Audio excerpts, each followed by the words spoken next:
back to Newsroom. I'm Chella Smith. This is your Middle East U.S. entertainment news here on YouTube.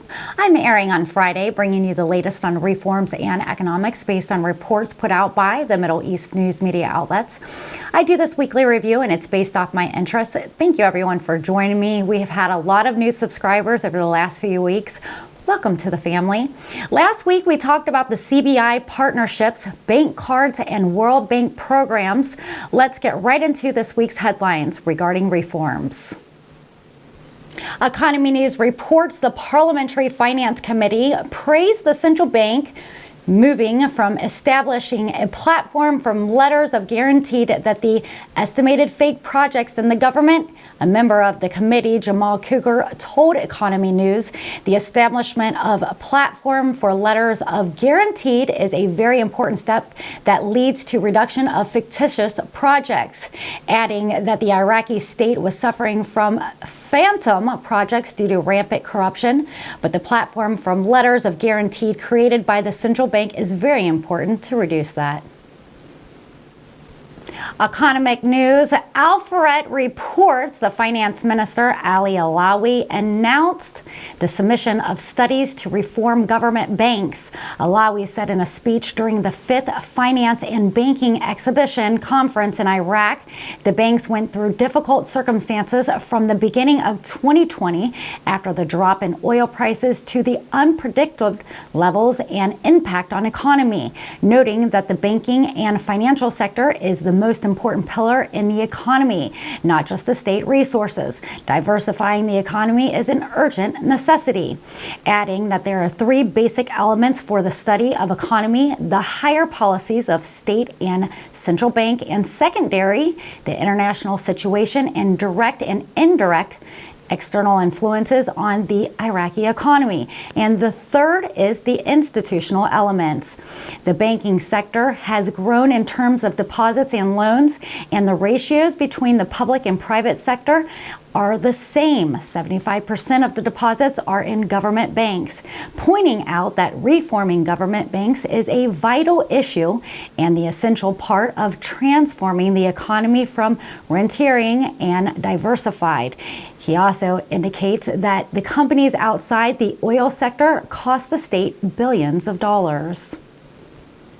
Shafak News reports the Central Bank of Iraq revealed the size of the gold reserves in the country. And while expected the hard currency reserves to reach 90 billion US dollars, it confirms that it was not possible to change the exchange rate.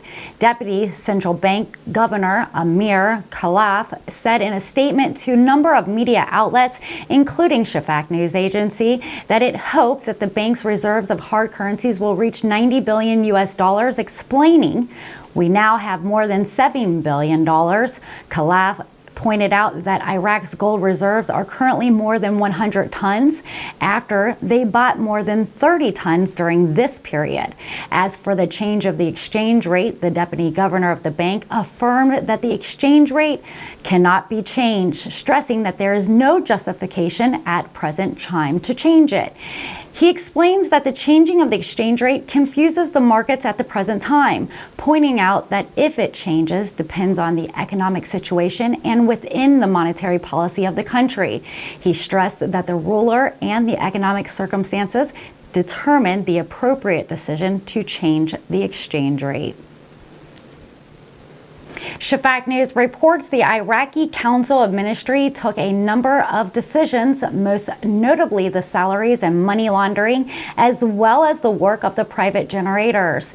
This came after holding its regular session chaired by the Speaker of Council, Mustafa Al-Kazimi. The Minister of Communications said in a press conference that the cabinet decided to adopt the price of fuel supply to generators at 250 dinars per liter, and also to decide the increase of the quantity of fuel supplies to owners of the private generators. Local news by Al-Faret reports the Minister of Oil, President of the Iraqi National Oil Company, Ishan Ismail, issued an order to disperse a financial reward, 100,000 dinars, to all members of the oil sector, owners, contracts, and daily wages. A minister's statement said that the minister's directive coincided with the approaching Eid al AIDHA, and the ministry achieved record oil revenues. Shafak News reports the Economic Contract Group for Iraq announced encouraging the Iraqi government to revive its economic reform agenda while calling on the government to integrate climate consideration into investments and development plans to improve food, water, and energy security. The group said in a statement, the G7 countries, the European Union, the World Bank, and the International Monetary Fund met to launch the joint presidency between Japan and the United Kingdom for the Economic Contract Group for Iraq. She said that the economic diversification and resilience are essential to the future prosperities of Iraq, as this will lead to provisions of basic services for all, economic opportunities including women and youth, inclusive groups, and greater stability for Iraqi society.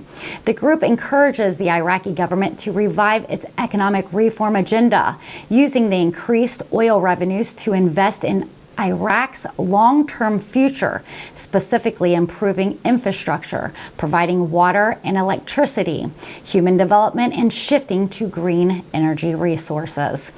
The contract group stressed for the need for reforms to focus on improving competitiveness at a local and international level, improve transparency, and addressing corruption, as well as supporting the Iraqi economy, having a strong and independent financial sector, and a regulatory and tax environment that encourages increased businesses, as this in turn will allow dynamics and young workforce in Iraq to thrive, creating businesses for the future as well as attracting foreign investments. The group concluded that a strong and targeted social safety net that ensures that the most vulnerable receive adequate support. The Iraq Economics Liaisons Group will work to encourage the Iraqi government to move forward the reforms in this regards. Earth News reports Prime Minister Mustafa al-Kazimi, the special representative of the World Bank in Iraq, Ramzi Nouman, on the occasion of the end of his work. The meeting witnessed, according to a statement by the Prime Minister's media office, a review of the challenges facing the country of the region in the fields of energy productions and climate change. Al-Kazimi valued the role played by the World Bank in supporting the reform direction implemented by the government, especially when the consultations are consistent with the Iraqi conditions and understand the Iraqi economic specifically, pointing out that the government is determined to move forward with reforms in order to provide better livelihoods for the Iraqi people. Lastly, Magazine News reports Senator Lindsey Graham stressed that Iraq is the most important strategic partner of the United States in the region.